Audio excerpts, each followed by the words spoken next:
અને હવા મહિના પછી કદાચ નવરાત્રી આવશે, નવરાત્રી દાડા બોલો.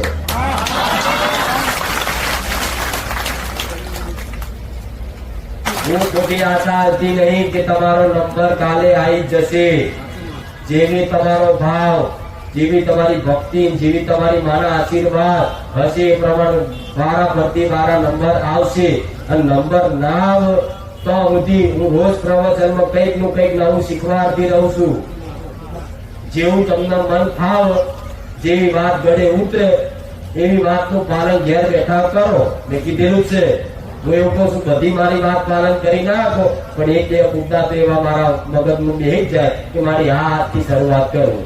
થાય નહીં તો ઓટોમેટિક તમે મારી જોડે 6 મહિના પછી નંબરમાં બેહવાના હોય તે 6 મહિનામાં ઘેર બેઠા તે સમાધાન કરવાથી 6 મહિનામાં જેવું અજવાળું થશે ને તો જોજો 6 મહિના પછી મારા બેઠકમાં આયરાન પૂછે ને કે પેલા કરતા છું બહુ સારું મારી, બહુ સારું.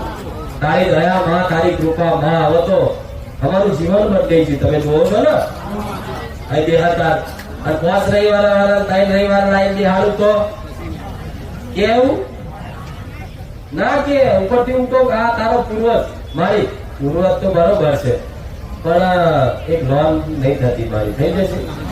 પૂર્વજ નું પેલા તને પૂર્વજ કરતા તો લોન ની વધારે પડી છે, તારું કામ નહીં ઉપર. અહીં તો હું એવો આશીર્વાદ આલું કે જા ઘોડા ગાડી લઈ આવીશ કે મારી ગાડી નહીં જોતી, મારી માતા હા લેવા આવે તમારે.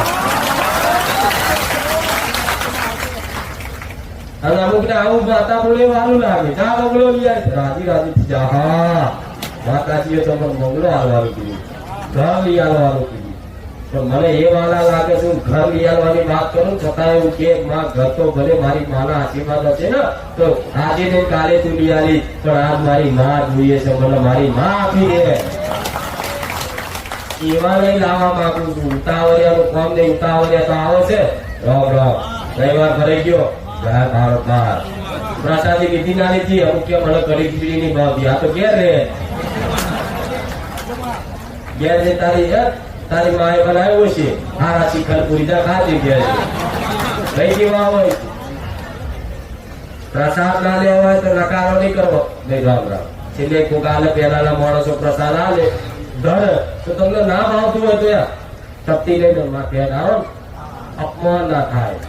તમે નહીં ખાવું પ્રસાદ નું અપમાન એટલે મારું અપમાન થાય નહીં.